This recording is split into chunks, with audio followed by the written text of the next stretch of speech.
In 1977, England, Enfield City, Peggy Hodgson, a single mother, lived in a house on Green Street, London, with her 4 children. Their lives were normal until August 1977, when everything changed. One night, 11 years old Janet and 13 years old Margaret told their mother that their beds were shaking. Peggy dismissed it as a bad dream, but the next night doors started opening and closing on their own. The children reported feeling as invisible presence around them. Within days, the situation worsened. Heavy furniture began moving by itself. Knocking sounds echoed through the wall, and the atmosphere in the house turned terrifying.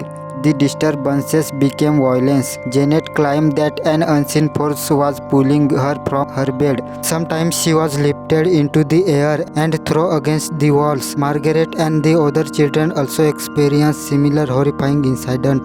The most terrifying moment came when Janet's voice suddenly changed. She started speaking in a deep, rough voice, identifying herself as Bill Vikings. When investigators looked into this, they discovered that Billy Viking was a man who had lived in that house years before and had died there. Given the seriousness of the events, paranormal investigators Maurice Gross and Guy Leon Playfair were brought in to examine the case, documented and recorded several eerie occurrences. Many times Janet was seen levitating without any visible support, and her body would contort unnaturally.